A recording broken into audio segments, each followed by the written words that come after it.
सहायता आपको हमारे प्रभु यीशु मसीह की ओर से मिलने पाए। और आज हम वचन से देखेंगे मत्ती की पुस्तक 2 अध्याय उसका 13वां पद। जी।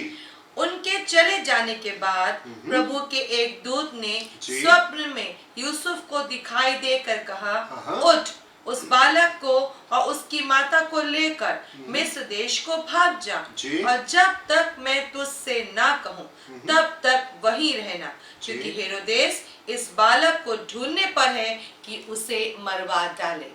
जी मेरे प्रिय, हम इस कहानी को जानते हैं कि जब राजा हेरोदेस को पता चला कि यहूदियों का राजा पैदा हुआ है, सो वो बालक यीशु को मरवाने का षड्यंत्र जो है बनाता है।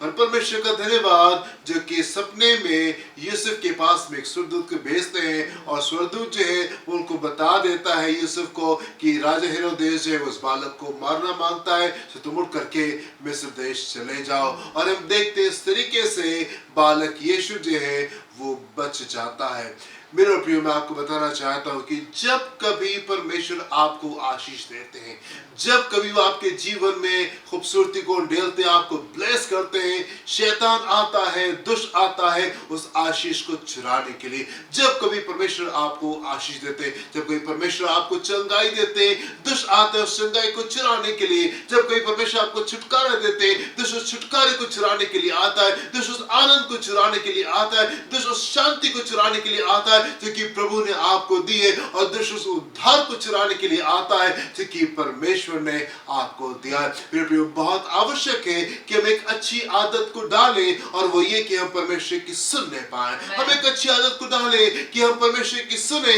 ताकि हम सुरक्षित रहने पाए, ताकि हम सुरक्षित रहने पाए। मेरे प्रियो, हम देखते हैं कि जब आदम और हवा को परमेश्वर ने बनाया, उस खूबसूरती में वो लोग वहां पे रह रहे थे, परमेश्वर की उपस्थिति वहां पे थी, परमेश्वर का आनंद जो था वो अदन की वाटिका में था। हम देखते हैं शैतान आता है उस खुशी को चुराने के लिए, उस आनंद को चुराने के लिए, उस खूबसूरती को चुराने के लिए, उस सहभागिता को डिस्ट्रॉय करने के लिए जो कि परमेश्वर के बीच में और आदम और हवा के बीच में थी। शैतान आता है उन खुशियों को चुराने के लिए, और शैतान आकर के कुछ कुछ बातें आदम और हवा से कह देता है, हवा से कह देता है, और क्योंकि ये ध्यान नहीं रखते उन बातों के ऊपर जो परमेश्वर उनसे कही थी, उनका आनंद चुरा लिया जाता है, उनकी शांति चुरा ली जाती है, उनकी खुशी जो है वो चोरी कर ली जाती है। मेरे प्रियो, हम ऐसे ही देखते हैं हन्ना सफीरा के जीवन में, जिन्होंने परमेश्वर को अनुभव किया था, और पहली सदी की कलीसिया में वो मेंबर्स थे, और पतरस के साथ में और ढेर सारे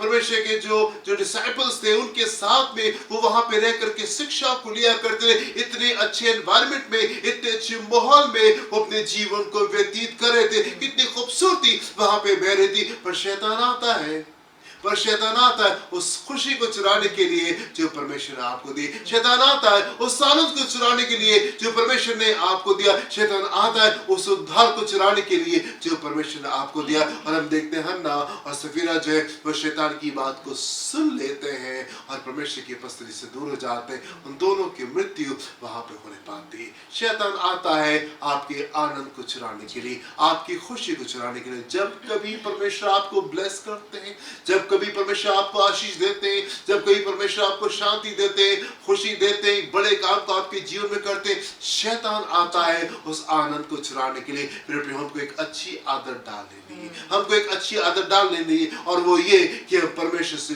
पूछ करके चले, हम परमेश्वर से पूछ के चले, हमारा जीवन उस स्तर के ऊपर आने पाए जहां पे परमेश्वर हमसे बातचीत कर सके, और जब कभी परमेश्वर हमसे कुछ कहे हम उसको सुनने पाए और हम आज्ञाकारी होने पाए। हमें उस जगह पे आ जाना है, हमें उस स्तर के ऊपर आ जाना है जहां पे हमारे और परमेश्वर के बीच में बातचीत होने पाए। जो कुछ हम कहना चाहते हैं हम कह सके, और जो कुछ परमेश्वर हमसे कहना चाहते हैं वो हमसे कह सके। और जब कभी वो हमसे कुछ कहता है हम उसको सुनने पाए, उसको समझने पाए और आज्ञाकारी होने पाए, और तब वो आशीष हमारे जीवन में बनी रहेगी।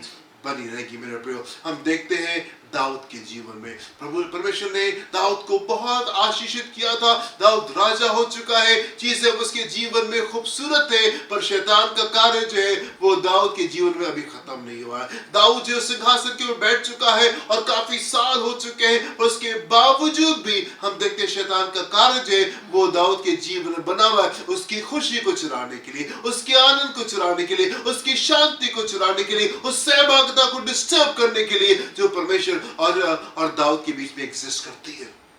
और हम देखते हैं दाऊद एक दिन अपनी छत के ऊपर टहल रहे थे। दाऊद एक दिन अपनी छत के ऊपर टहल रहे थे और इस मनसा से नहीं थे कि वो वहां पे जा करके पाप को करेंगे। इस सोच के साथ में वो छत के ऊपर नहीं गया था कि वो पाप को करेगा, पर शैतान बहुत चालाक है, और वो दाऊद को उस तरफ ले जाता है, दाऊद की निगाह को उस तरफ ले जाता है और वहां पे चीजों को गड़बड़ा देता है, मैं आपको उत्साहित करना चाहता हूँ, बहुत आवश्यक है कि आप परमेश्वर के साथ में खूबसूरत रिश्ते में आ जाइए। बहुत जरूरी है कि हम परमेश्वर के साथ में खूबसूरत रिश्ते में आ जाए। शैतान तो चुराना मांगता है, शैतान तो चोरी कर लेना मांगता है, शैतान तो नुकसान पहुंचा देना मांगता है, शैतान तो आपको परमेश्वर से दूर कर देना मांगता है, शैतान तो आपके जीवन में ढेर सारी गड़बड़ियों को डेल देना मांगता है। पर मेरे प्रियो, आप उत्साहित हो जाए, परमेश्वर आपकी सुरक्षा के लिए मौजूद है, परमेश्वर आपकी सुरक्षा के लिए मौजूद है। यदि आप उसकी सुन लेंगे, आप उस नुकसान से बच जाएंगे, हम एक पद को देखेंगे परमेश्वर के वचन से, नीति वचन उसका पहला अध्याय उसके 32वें पद को देखेंगे। यहाँ पे क्या लिखा हुआ है? क्योंकि भोले लोगों का भटक जाना जी उनके घात किए जाने का कारण होगा जी, और निश्चिंत रहने के कारण मूढ़ लोग नष्ट होंगे। क्या लिखा हुआ मुझे?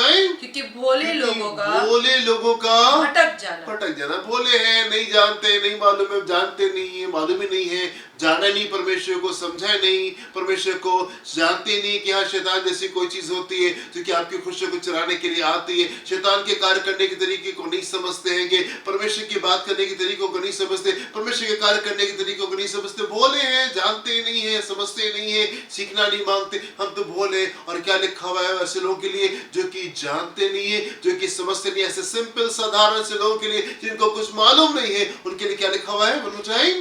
भोले लोगों का भटक जाना उनके घात किए जाने का कारण होगा। कारण भोले थे, मालूम नहीं था, जानते नहीं थे, चले गए टहलते हुए आगे।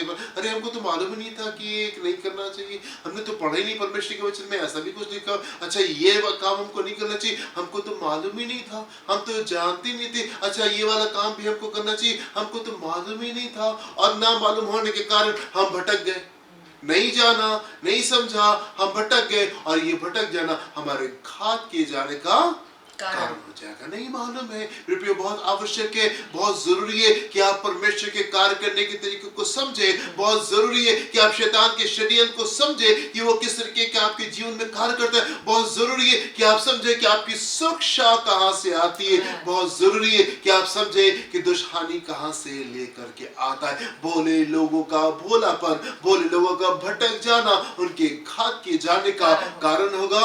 और आगे निश्चिंत रहने के कारण मूढ़ लोग नष्ट होंगे। निश्चिंत है, बिल्कुल सेटिस्फाइड है, नहीं सब बढ़िया है, ठीक है, सब अच्छा चल रहा है, कोई टेंशन की बात नहीं है, सब कुछ कूल है, सब कुछ बढ़िया है, निश्चिंत रहना। परमेश्वर वचन कह रहा है मूढ़ लोग, जो बेवकूफ लोग होते हैं, फूलिश पीपल, वो संतुष्टि में रहते नहीं, सब कुछ बढ़िया है, सब कुछ भला, सब कुछ चंगा है, कोई टेंशन की बात नहीं, हाँ ठीक है, वो निश्चिंत होकर अपने जीवन को व्यतीत कर रहे होते हैं। और क्या लिखा हुआ है यहाँ पे? निश्चिंत होने वाले लोगों के लिए निश्चिंत रहने के कारण जी मूढ़ लोग नष्ट होंगे। मूढ़ लोग नष्ट हो जाएंगे। बड़े निश्चिंत है, बिल्कुल केयर फ्री है, फिक्र नहीं, किसी बात की टेंशन नहीं है, ध्यान नहीं देंगे। परमेश्वर से पूछना चाहिए, नहीं पूछना चाहिए, वचन को पढ़ना है, प्रार्थना करना है, नहीं, बहुत सैटिस्फाइड है, हम तो परमेश्वर के लोग हैं, हम तो प्रभु के लोग हैं, और हम तो स्वर्ग जा रहे हैं, हम तो यीशु को मानते हैं, हम तो आराधना करते हैं, साल 6 महीने में बाइबल उठा के पढ़ ली, नहीं भाई, हम तो प्रभु के लोग हैं और हम तो स्वर्ग को जा रहे हैं। वेरी सैटिस्फाइड, बहुत संतुष्ट है अपनी चीजों से, बहुत संतुष्ट है चीजों से। और ऐसे लोगों के लिए क्या लिखा हुआ है? वो घात किए जाएंगे, वो नष्ट किए जाएंगे। मेरे प्रिय, बहुत आवश्यक है कि आप एक अच्छी आदत को डालें, और एक अच्छी आदत ये कि आप परमेश्वर की नजदीकी में आए, जहाँ पे परमेश्वर आपको बताने पाए, जहाँ पे परमेश्वर आपसे बातचीत करने पाए और आपको नुकसान से बचाने पाए। आप दुष्ट की षड्यंत्र को नहीं जानते। हर वो जन जो आपके पीछे चल रहा है वो आपके फेवर में नहीं है, वो आपके पक्ष में नहीं है। हर वो जन जो आपको ढूंढ रहा है वो आपके पक्ष में नहीं है। जो मजूसी थे वो भी यीशु को ढूंढ रहे थे और हेरोदेस भी यीशु को ढूंढ रहा था। मजूसी भी यीशु को ढूंढ रहे थे और हेरोदेस भी यीशु को ढूंढ रहा था, पर मजूसी जो थे, जो वाइस मैन थे, वो यीशु को इसलिए ढूंढ रहे थे कि वो उसको सिजदा करने पाए, उसकी आराधना करने पाए, उसको तोहफे देने पाए। और हेरोदेस यीशु को ढूंढ रहा था ताकि उसको मार करके वो खत्म कर दे। हर वो जन जो आपके पीछे है, हर वो जन जो आपके साथ में खड़ा हुआ है, वो आपके पक्ष में नहीं है, वो आपके पक्ष में नहीं है। बहुत से ऐसे लोग हैं जो कि विरोधी। अगर आप परमेश्वर की सुन लेंगे आप सुरक्षित रहने पाएंगे। यदि आप परमेश्वर की सुन लेंगे आप सुरक्षित रहने पाएंगे। प्रभु आपको आशीष दे। अपनी आंखों को बंद करेंगे, प्रार्थना करेंगे। हालेलुया। धन्यवाद पिता परमेश्वर, जबकि आप प्रतिदिन हमारी सहायता करते हैं, हमारी अगुवाई करते हैं। ओ पिता परमेश्वर, हमारे भटक जाने को हमसे दूर करते हैं और आप चाहते हैं पिता परमेश्वर कि हम प्रतिदिन आपसे अगुवाई को प्राप्त करने पाए।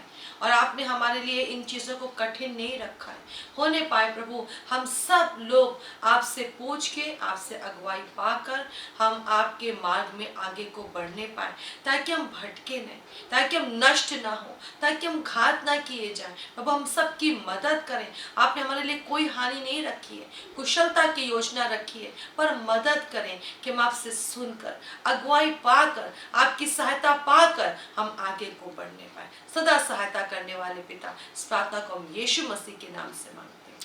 Amen, amen, amen. प्रभु आपको आशीष दे। God bless you. जय मसीह। जय मसीह की।